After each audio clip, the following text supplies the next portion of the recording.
Good morning, everyone. Welcome in to Betsperts Golf here for our first look at the 2024 Rocket Mortgage Classic, the Detroit Birdie Fest on tap, the last signature event in the books. What a way to go out. We would not go out, I guess, with any other way than a Scotty Scheffler win, because that's what we've been doing all season, though an enjoyable tournament. Though, a little bit of a birdie fest there too, Ron, at River Highlands. What's going on, buddy? Hey, yeah, they tried to make it they tried to make it tougher. They tried. But I mean, these guys, there's a lot of reasons. Obviously, scoring is on courses like this that just, even with rough, like even you're going to see this weekend in Detroit, like there's 4-inch rough, but there's not much they can do anymore. And so Scotty, like it's, dare you say it's almost become routine. Like, it's just a crazy streak here, 6 wins. And I kind of had a little 2-week experiment. I was going to back him 2 weeks in a row, no matter what happened, last week or 2 weeks ago at the US Open. And so I took him at 550 plus 550. And it's just interesting down the road here, what we do with Scotty. And but yeah, this week, it's a quite the weak field. It's even last year was a pretty good field here in Detroit, but this year it's just a pretty bad spot on the tour schedule. Haven't played these 3, events in a row, 2 signature events with the US Open in the middle, and so yeah, we don't have much to choose from. But again, when you dig a little deeper, though, there is a pretty good mid-tier group of players who kind of have been shut out from the signature events, with them taking only 71, 72 guys. And so yeah, you got some guys who are trying to get in some form here before the Open Championship. And so yeah, it's a birdie fest for sure, but it should be interesting. Yeah, quickly on Travelers, like I think the process on going back to the well on Scotty made a ton of sense. Obviously, results aside, results makes a ton of sense too. My only concern was that in a spot where I still thought we were going to get into a birdie fest, like it's a little harder for him to separate because these guys are all going to be firing. It didn't really matter because he was just outstanding with the putter and was able to hang. Just very different experience on the greens for him. So yeah, definitely. I was on the other side of it. Obviously, Tom Kim was the cover boy for me for the week. Went wire to wire. A couple of putts I'm sure he'd love to have back on the back 9 there that we could have prevented that from getting to a playoff. But man, like Scheffler, absolutely insane. Very interested to see what the number kind of floats out to, because we're basically not going to see him, until the Open Championship. So, when you looked at the early betting odds in terms of where you could have grabbed futures, the Open Championship was definitely the longest on the board. I'm just interested to see how that kind of drifts shorter now that he's not going to give us any other golf between now and then, and see what happens with the tune-ups, because we kind of have a little summer lull here, with the Detroit and John Deere double, and we head over to Scotland for the Scottish Open for most of the main guys that want to get ready and get acclimated to the time change and all that stuff that happens in terms of what you got going on in Europe in terms of golf. And then we get the Open Championship, the final major of the season. So this is not a major, as Ron touched on. This is a boots on the ground week for my buddy Klaus here. Ron is local, was there last year for all of it, is going to be heading over there this morning after we get done with this. So hopefully we get some good insight on some player quotes, some ideas of how it's playing, any takeaways that Ron can have this week. It's a great week to join us here to get an edge over at Detroit. Go over to betspertsgolf.com, take a look at all the things that we have going on. You want to get the subscription over there. It's going to get you access to all the content that we're doing, mainly the rabbit hole as well. If you want to start to do your own research, it is the most comprehensive stat database out there for you to do your own research, build your DFS player pool, build your betting card. Great access, great resource to build, and we're going to kind of go through and show why that is this morning. So before we jump in, Ron, high level, I know you're kind of working on the preview here still. What should we expect at this spot we've been coming out for 5 years or so? We have a decent sample, just not a lot to slow these guys down from just kind of bomb and gouging. You're muted a little bit here. Yeah, my bad. So yeah, when you look at the winners here, you see, last year, obviously Ricky came through. You see before then, Tony Finau, Cam Davis, Bryson. So definitely some guys who are longer off the tee, who are good off the tee. But when you dig deeper, you realize all these other guys that they were competing with, the Troy Merritts of the world. Um, Chris Kirk, even, who has a pretty good course history here. Anybody can win here. It's not a long course. It's very middle of the pack in terms of length. And so, the big thing though is there's really nothing off the tee or even on approach to scare these guys or to limit them in any way. And so, bomb and gouge is definitely a strategy here. We saw Bryson just tear the course up that way. But at the same time, Bryson also gained like 8 strokes putting that week. And you're going to have to gain strokes putting in. And, these greens, obviously, this is another Donald Ross course. They're nowhere near as sloped as they used to be. They're actually doing a renovation here after next year's tournament where they're going to try to take the greens back to how Donald Ross had them when he first created the course in 1916. But the greens are the toughest part of this course. I think they're the 10th hardest to gain strokes putting. So you have that aspect, and then you also have 40% of strokes gained coming from putting this week. And so you're going to have to get guys who can make, the 5 to even stretching it out to 5 to 20 foot putts. And so that's definitely something that I'm going to have a strong weight on. You always need that in a birdie contest anyways. Sure. And then, the other part is, there's 40% of approaches come from the 50 to 125 yard range. And so a lot of wedges.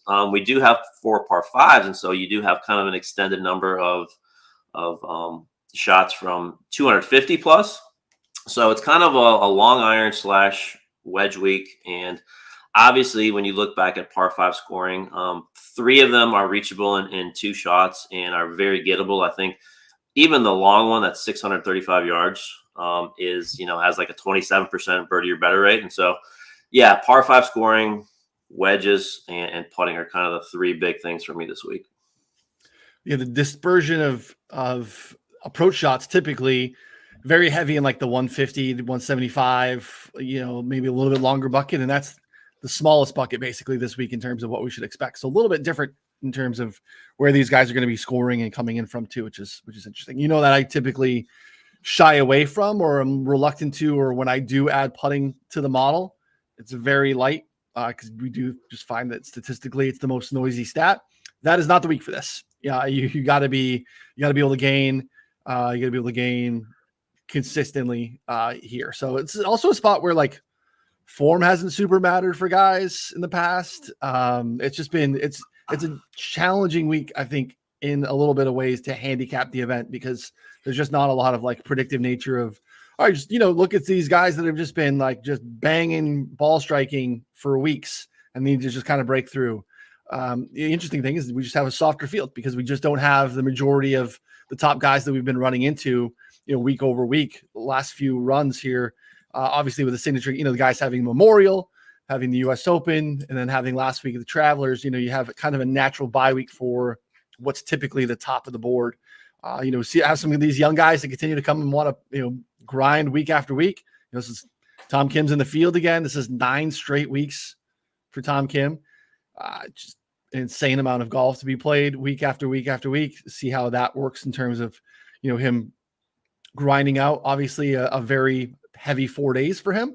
Although some could say it was light, maybe a little bit too lighthearted on Sunday playing with his buddy, but obviously going out there 9 weeks in a row is definitely, it's a test that most guys don't, present themselves with. So some familiar names at the top, but nothing that we need to like, just you don't have to make Scotty decisions this week, Ron, right? We Tom Kim, Cam Young obviously went absolutely nuclear. Let's take a look at the odds board over at the lines. Have this up for us this morning.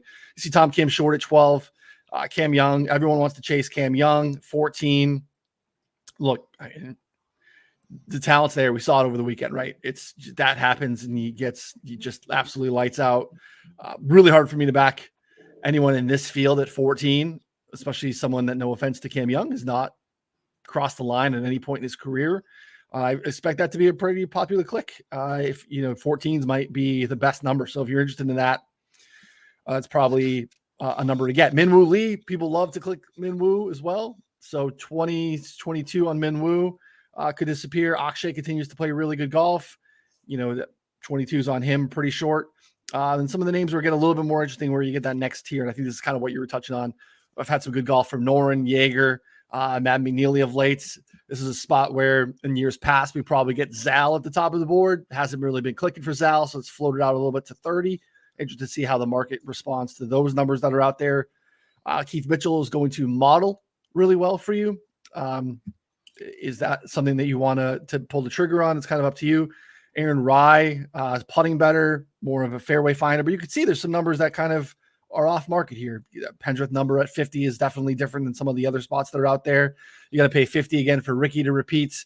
And you kind of trail down here some interesting names as we get a little bit lower. This is, again, I think where most of the shots should probably be taken this week with a spot like this. They probably would have a little bit bigger of a card in terms of number of outrights, kind of have the amount of outright money that you want to allot to the event, and then probably take some more shots and distribute it down the board. I think there's some talent down here that maybe should be a little bit shorter, or maybe ends up being a little bit shorter if you're looking to kind of jump in on a Monday. So I don't want you to have to give away the farm, but anything that jumps out to you here, that any thoughts in terms of how to approach the week? Obviously, I know you fired at a few. I fired at a few. Our paying subscribers have got that information this morning. We'll see how the model kind of presents itself, but any kind of big takeaways, kind of, perusing the board at open. Yeah, I think one thing to be careful of is considering the winning score. I mean, we're looking at 25 to 30 under. You're going to have to going back to the putting theme. Some of these guys, you have to ask yourself, can they make enough putts to keep up here? So obviously we know Zalatoris is probably easily a top 10 player in this field. We saw him get off to a great first round at the Travelers, and then you saw he just could not keep up. The birdies just kept coming, and it's just not his style. And there's a few guys like that. I prefer to play Min Woo Lee on a tougher course as well. On a course that doesn't demand, wedge play. Like, Min Woo's strength is obviously his longer irons, his length off the tee. Some of that's going to be mitigated here. Same thing with Cam Young. I think a lot of people are going to jump, even if we get into, DFS, they're going to bite all over him for, the last 2 days. And yeah, he looked good. Maybe he turned a corner. Maybe he found something. But again, when you're looking at, 14 to 1 on a course where you're going to have to make so many birdies, and, he did finish second here in 2022. And so, he does have the ability to kind of take the Bryson track and just kind of bomb his way up and down the course. And, he could eat up the par fives this week. But yeah, I'm looking more in this, 30 and there's some good numbers there, even in the 50 range. Even I think a guy like a Davis Thompson, who, I think is ready for a breakout, is a name that, I'll look at this week. And then there's a few more on there that I've already posted in the Discord that users can check out. Yep.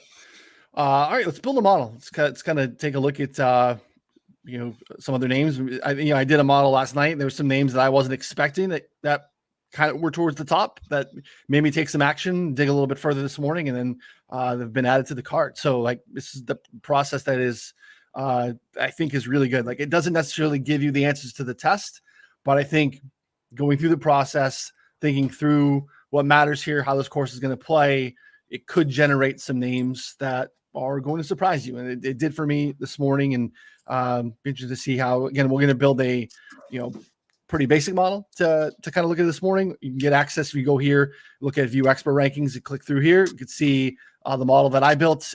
Matt Vicenzi, Tap In Podcast. Matt's been printing outrights for a little bit here. He's on a heater.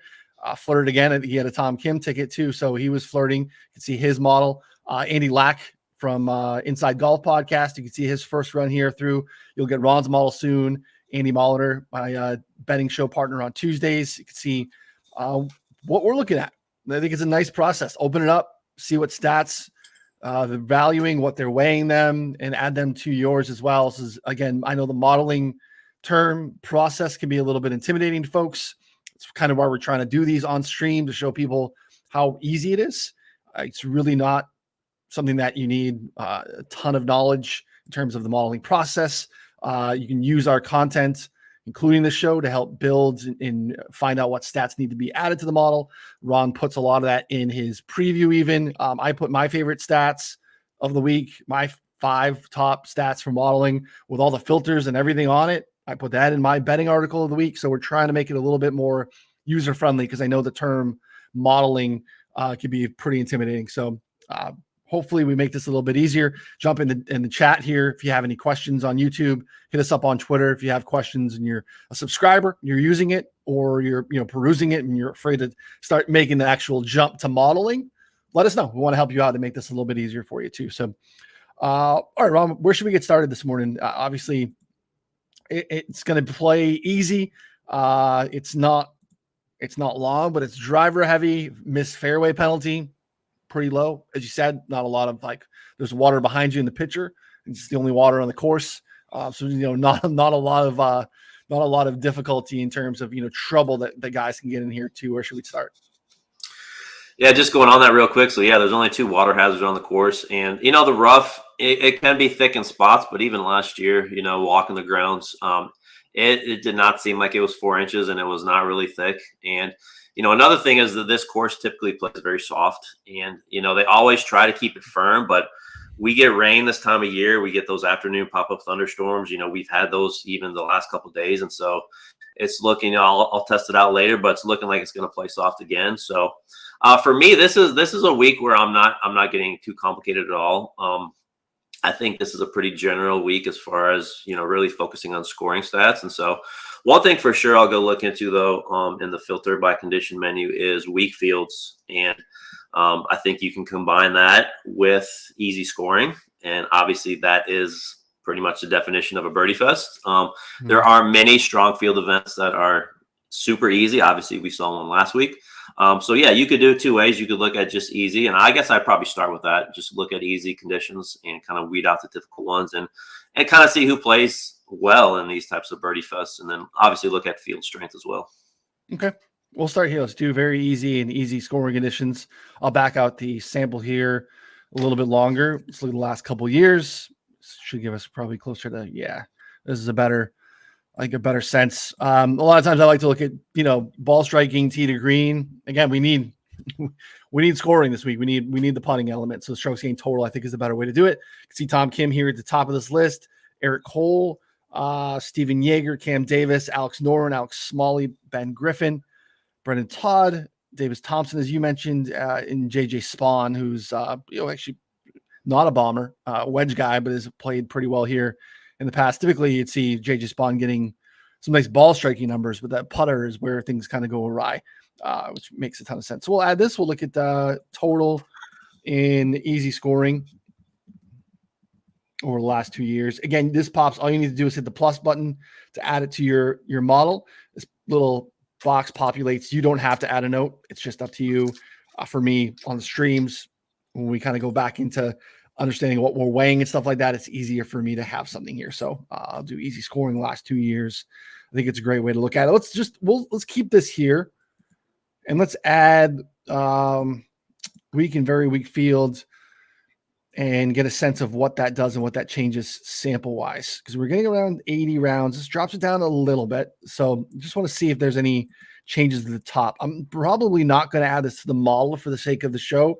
I think it's okay just because there'd be so much double counting. Obviously, these rounds would have already been in the easy scoring conditions. The weak field is just kind of double counting them. But interesting to see kind of who changes in there. Cam Davis moves up. Svensson in the mix there too. You see Cam Young, as you mentioned too. Pendrith gets a bump. EVR gets a bump in there too. So some names that kind of hop in there. If you want to take a look at just the very weak and weak fields, we can just kind of chop out the scoring conditions. And again, these are also going to basically be in there for the most part. You get a better sense. These are bigger sample. You can see who plays well in weaker fields. Again, kind of same. Akshay hops in there. Mark Hubbard hops in there too. Grayson Sig, Hostler. So it's some interesting names that kind of are floating around there a few different times. Yeah, and just one thing, people have this notion that Alex Noren is this guy who plays, tough courses so well, and it's in, obviously played a lot of years on the DP World Tour. He's won many times, but when you dig into the data, like you just saw, like he plays his best on easy scoring birdie fest courses, and he's had a lot of success here in Detroit, and there's no really a good reason. Obviously, he didn't play last week in the signature event, but there's really no good reason for him to come to Detroit again. So when I see him, a guy who's been playing so well, who's already in the Open, he'll probably be in the Scottish Open. he doesn't have a reason to come here. So that tells me he likes this course. And I think almost like Ricky last year, Ricky had that good kind of leading up to Detroit, and then he finally got it done. And then Alex Noren still hasn't won on the PGA Tour, and so he's a guy I'd look at very closely this week as almost following the similar process as Ricky did last year, playing very well this year, and maybe his week this week. Yeah, no, it's a good look. Yeah, it's definitely I don't know why that is, and maybe that's maybe 4 or 5 years ago, Alex Noren, and that's kind of where he was. Just didn't necessarily want him in a birdie fest. You wanted him in like it's going to be single digits. Is it a little bit harder? That's not, to your point, what the data shows you at all here. You can see his best play significantly better on the easier side, the stronger courses. A little bit harder in terms of where we could expect him to finish. So, yeah, click into any name here in the rabbit hole, and you'll take it to their player page. You get a little bit of a breakdown. You can look at these, kind of one-stop shop for a player here. So, yeah, good call out on Alex Noren. You can see him there at the very top. All right, we kind of looked big picture there, looking at easier golf courses and stuff like that. In terms of off the tee, right, we're just bombing away, right? Like these guys can just go take the head cover off every time and let it rip. Yeah, you could look, I still will throw, distance from edge of the fairway in there. I mean, this is a tree line course. There are some dog legs. You do want to be on the right side of the fairway on a few of these holes. So I'll just get that just to get a little bit of accuracy in. But yeah, I'm not weighing off the tee much this week. There's a lot of players who have finished in the top 10 here who are negative actually off the tee. A lot of shorter hitters who have contended here. But yeah, I think that's one way you can find an edge is with distance. And so I definitely will look at distance and distance from edge of the fairway, but focusing on distance. All right, like it. So I'm going to add distance here. And then I want to take a look at the ability to do this on the rabbit hole, which I think is, unique, and I think helps tell a better story. We have the ability for you to look at off the tee club. Understanding most courses are probably a mix of what guys are doing depending on what's going on. We have obviously some less than driver courses. It gives you a better sense of what happens there. But I think we're going to have driver heavy because there's really nothing that prevents these guys from going driver heavy. So let's go driver heavy, and then the missed fairway penalty is low. To Ron's point, like the rough is questionable in terms of length and thickness, in terms of how penal it is. You can see here rough penalty is actually an option as well. I'm not going to click that being low, but just in general, missed fairway penalty, I think, is kind of capturing a little bit of, are there penalties off the tee? Are you going to go OB? Are you going to find water? Are you going to find danger? And that is not what's happening here. So we'll go low and average just to pull out anything that is going to be a penalty off the tee and looking at driver heavy. Let's see who plays their best golf in these scenarios. So let's see strokes gained off the tee. Let's see, we'll back up sample a little bit. Let's look at the last calendar year. A decent sample, 50 rounds or so for most of these guys. I have a 16 round minimum on that to just kind of take out any of the noise for the smaller guys. Like we're not going to be able to get, and you're going to get some of those guys in this field because there's openings to play that they haven't had the ability to. So you're not going to get, my new boy Thor is not going to be in here. We're not getting anything on him, who's absolutely a weapon off the tee. But you can see here, Kevin Daugherty, you're going to get Camp, Mitchell, Minwoo, Cam Young, Yeager, Woo, Davis Thompson, Tyler Duncan, Vincent Norman. And again, you can look at, you don't have to go strokes gained off the tee. You can look at just in general, like who gains strokes ball striking in this scenario. I think it may be even a better stat. It's telling us a little bit of just, what are they doing basically tee to green. I remember your preview last year, like around the green just doesn't matter here, right? Like your fairways are, I think 8 to 10% above tour average. If you were really relying on your around the green game here, you're in trouble. Right? You're just not in a position to score, and you need to really score here. So you can get a sense of who's gaining ball striking from with this bucket on Aaron Rye, Doug Gim, Keith Mitchell, Spawn again, Yeager again, Jake Knapp, which makes a lot of sense. Chan Kim, Johnny Vegas, Kevin Yu, Callum Tarrant, which I think is interesting. So. Again, you can look at overall scoring. Be interesting. You're basically capturing some putting data in this. But again, I think that's kind of what we want to do this week. So I'm going to look at this. We're going to go off the tee. We're going to go driver heavy and low miss fairway penalty. And again, you can do this and not add any of this. It's the beauty of modeling because there's so many ways to kind of capture this data. So, Ron, any thoughts to that in terms of what you want to do with filtering off the tee? No, I agree. 78% of drives, when you're looking at par 4, par 5 holes, 78% are with driver. And so, yeah, it is one of the heaviest driver courses on tour. And yeah, like you said, there's not much, the rough is there. They try to grow it. And so I'll give a better idea of what it's looking like here later today. But yeah, keeping it simple off the tee, I think is best this week. Yep. Great question from our guy, Dan. Dan, we miss you. Dan in the chat this morning. Hey guys, first time, long time. Ron, you mentioned wedge play as a key this week. What's the best way to measure wedge play in the rabbit hole? We think we have a few ways to do it, but toss it to you here. How should we capture, as you mentioned at the top, we're going to have more, short irons than normal here. So with driving accuracy off the tee, being quite easy here. Fairways are, they're not super wide, but they are kind of wider than average, right around 35, 36 yards. So yeah, looking at fairway approach accuracy, we have the wedge buckets here. And so, like I said in the opening, 40% of shots are coming from that 50 to 125 range. So these 3 wedge categories definitely would add those to the model for sure. And then probably add another bucket of the 200 plus. Obviously, the 4 par 5s are going to play into that. And you definitely want those for the par 5 scoring this week. So I would focus on those 4 ranges. Yep. I like that too.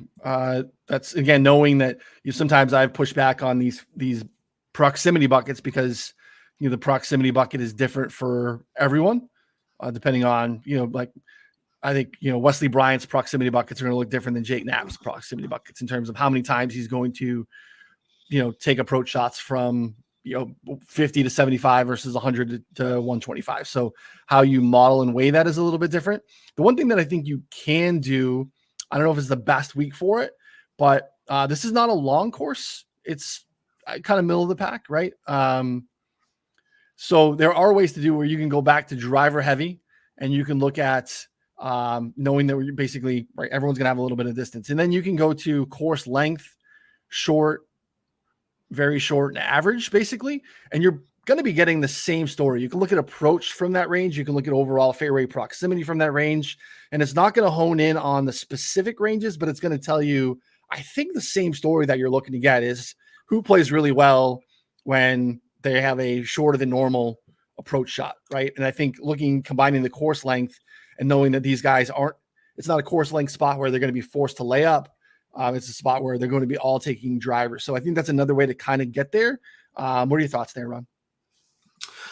No, yeah, I agree with that completely. And obviously another key thing this week is just looking at the scorecard yardage. We talk about it being kind of average, but there's 4 par 4s that are under 400 yards. And so, you think about some of these bombers, like this is when Bryson, when he's hitting it, even in 2020, 350 off the tee, he's got basically a 40 to 50 yard wedge, as his second shot into the green. So some of those guys obviously will do that. You have, other shorter hitters, Chris Kirk, obviously, may club down off the tee if he likes maybe one of his approach ranges and he wants to, get to a certain spot and Sure. Chris Kirk from say 150 yards. So, yeah, it's each golfer is, like you said, is going to be different. So you can't narrow it down to just one style. But yeah, I think just looking at those wedge ranges and even, one thing I like to do is, go back and look even over the last 3 months and see who's really got those wedges dialed in.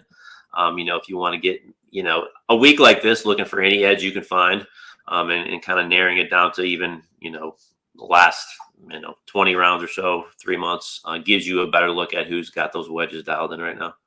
Yeah, that's a good call. I think messing around with different sample sizes, grabbing something, shorter term, middle of the pack and longer, and then just kind of weighing them different, I think is a good way to build out a model in general, in terms of especially high level stats. You're looking at just overall performance. I think a lot of those things, make a ton of sense. So I don't know what the best way to capture it for this exercise is, but let's grab all these buckets a little bit. We'll add all of them, and then we'll mess around with the weights. Because again, this is a week that I think it does make sense to do this a little bit more, because you're just going to find yourself in the fairway more often, more frequently, because we've seen this year over year. The fairways found are coming in at a little bit higher of a rate. So I don't want to mess with anything rough. I don't think we need to mess around with anything off the green. So I think it's basically, for the most part, Ron, putting, scoring from here on out. How do you want to capture this? So if you go to the putting section here, so in the filter menu, we have the exact green specification. So this week, it's pretty much a 50-50 mix of bent grass and POA. Not your West Coast bumpy POA. So this is a little bit more of a smoother POA. And so what I like to do is it plays a lot like bent in general. So I will combine bent POA with the bent filter, and I'll kind of look at those two together. And that's what I'll use for putting here. And I mean, this is a week where I'm going to go to the putting ranges also in the view menu. And I'm going to definitely add the 5 to 10 foot, 10 to 15 foot ranges. Those are the ones that are the most predictive as far as, sample size over time. And usually what I like to do is I'll take those even last 50 rounds, even last 100 rounds, and I'll just get a good idea of the guys who are very consistent in those ranges. I think those are going to be very key this week. That's a good call. How about I clicked through it. So we have bent POA and bent. Is there any similarities or any use in looking at, we've had a lot of POA Trivialis courses of late. Is that worth taking a look at too, or would you just kind of hone in on bent, because the pure POA ends up being a little bit different than the Trivialis? I mean, that's a good call. I think they're all somewhat similar. I think, POA Triv is probably the smoothest of the three.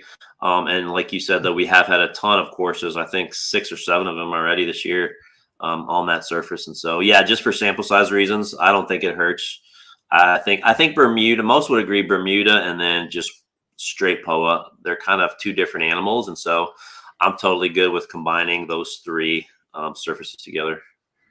All right, cool. Yeah, that gives us look in the last year. It gives us I think a pretty decent sample size of who's good on these surfaces. Again, I have a minimum round feature, and so I'm getting out some of the guys here, but I think that's the right way to do it. Bo Hoster at the top, Aaron Badley, Peter Malnati, Matt Kuchar. Again, just who are the best putters on tour for the most part. These guys, Bobby Mack, Davis Riley, S.H. Kim, Dylan Wu, Pearson Coody, and Zach Johnson are your top guys there. You can see here some other names that I think are pretty interesting in terms of names we probably expect to be closer to the top of the board. We'll take a look at that. We'll add this putting mix here. We can look in, like Ron said, we can keep these filters on. We can go to the range section too. If you go into putting ranges, you can see here some of the, again, just kind of the different buckets, as Ron said. For the sake of building the model we're going to make this morning, I'm going to leave these alone, but I think it's a good thing. Look at Ron's model. Go in here and do what we did with the other filters. Like, even if you don't add it to your model, I think it's useful to get a sense of how frequently or where these guys perform in these certain buckets, which I think is really interesting. Like, hey, Ryan Fox. I mean, this is fascinating. 10 to 15, he's third. You look at where he is in some of the models, the ranges around him, he's towards the bottom. You back him out a little bit, 15 to 20, he's struggling. So very interesting to see kind of the different dispersions here of different guys.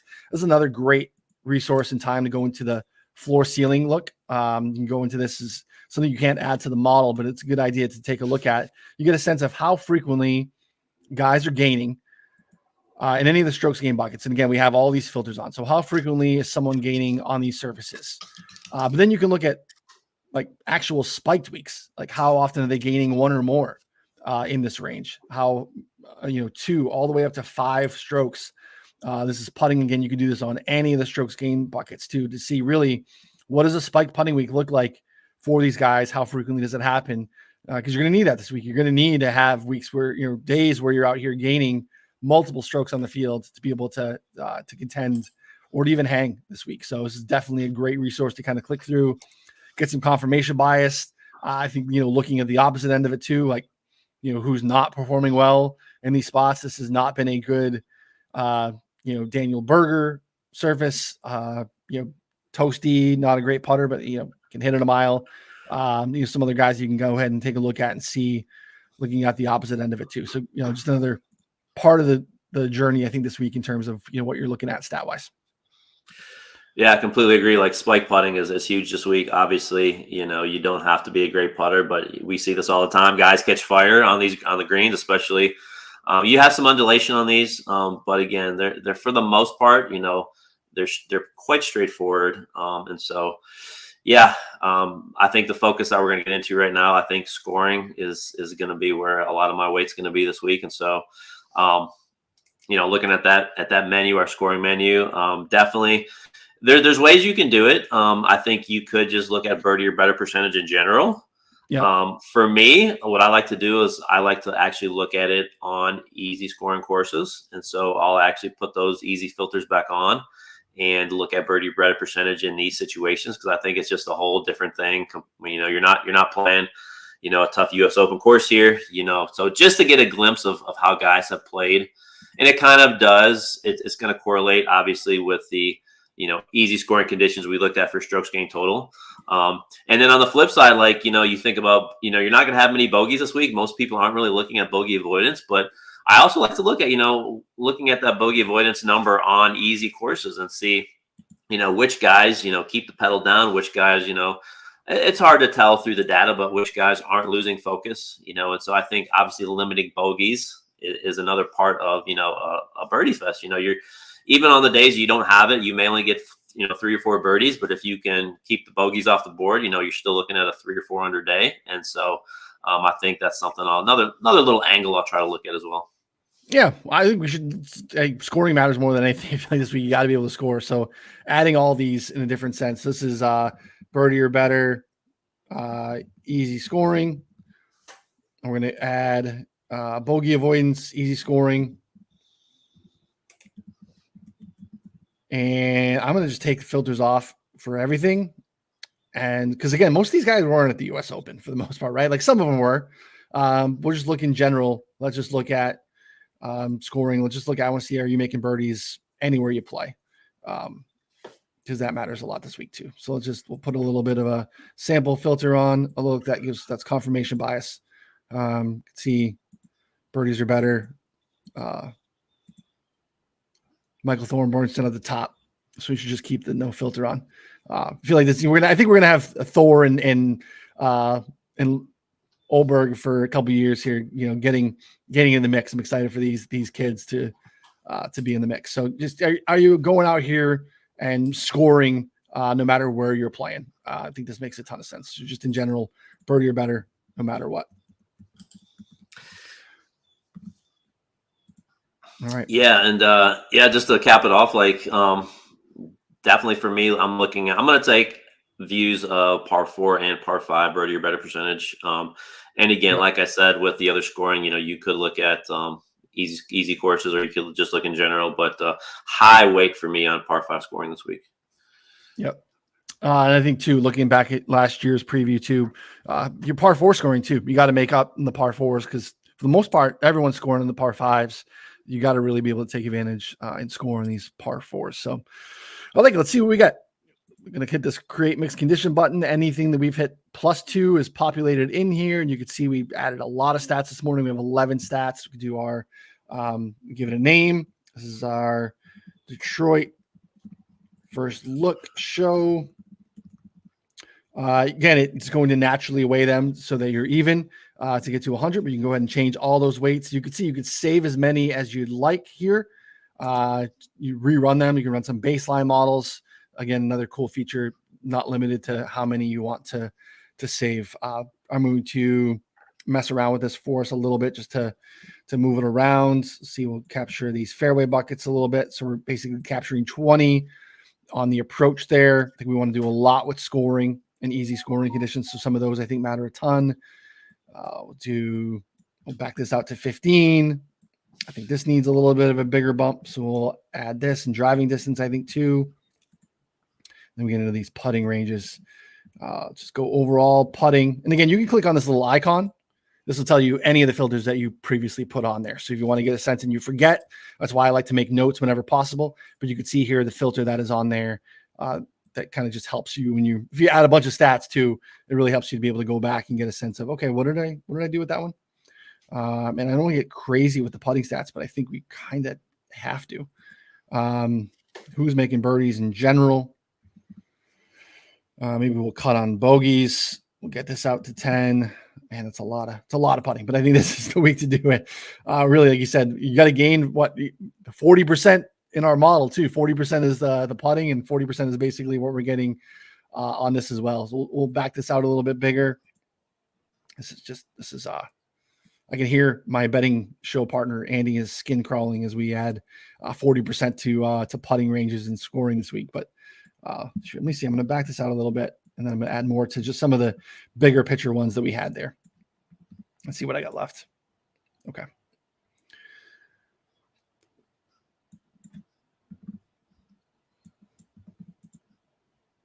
Still wants us to get a little bit more. We're going to go putting in general. That gets to 100. All right. Let's see what we get. I'm going to say this is an expert model, so people will be able to go in and view this. Be interesting to see. This is, again, no Scotty at the top. So we're, who comes out and spit out at the top is obviously very interesting. All right. Taylor Pendrith at the top. Nice finish here last year in his debut, or the year before. I bet solid finish here one time. Has been playing really good golf too. If you click into Taylor Pendrith, recent form has been pretty decent. Cam Young, Tom Kim, that makes sense. Keith Mitchell, Akshay Bhatia, Alex Noren, Stephen Yeager, Cam Davis, Eric Cole, Mav McNeely rounding out your top 10. No surprises. I think I would expect all these guys to be, towards the top of the model. The way they've been competitive this year, the course fit for them, all those things make a ton of sense. What jumps out to you here, Ron? Same guys I thought would be up there. You got some just interesting at Travelers. You got those three guys at the top of the leaderboard who, Akshay, Cam Young, and Tom Kim, all going to be here in Detroit. And so obviously those are three guys that are going to be on the top of everyone's mind. And then you throw in some guys like Noren and Yeager. And yeah, it's like mid-tier special this week with all these guys. And so, a lot of choices, a lot of options, and it's going to be a good week to follow it on the course. I like to look at the opposite end too. Like some of this is going to be a data issue too, with some of these guys just, aren't playing all the time. Just some other guys, like to see some guys towards the bottom. That helps to just kind of filter out, especially maybe for DFS decisions when you're looking at punts. Obviously Ron's content does a better job of that too. But I like to get a sense of some guys that maybe I, want to not consider there too. So great resource and great way to look at it. Yeah, and no Miles Russell in the rabbit hole yet. He's making his PGA Tour debut this week. 15-year-old, just an amazing story, and so it'll be interesting to see the hype following him around the course as well. Yeah, it'll be very cool. Yeah, so all right, we appreciate you guys hanging out with us. Again, subscribe to the channel here, Betsperts Golf. You come back for Ron and Byron on Wednesday for the DFS show. Andy and I on Tuesday for the betting show. Again, jump in the chat. Let us know what your favorite look is for Detroit and scoop up the Betsperts Golf subscription. You can go ahead and do this yourself. You can look at the models that we've built and get all the content, get in the Discord, get all the picks, all the plays, get round by round stuff. There's a lot of stuff that Ron does. Maybe used to be on Twitter that now just lives in the Discord for subscribers.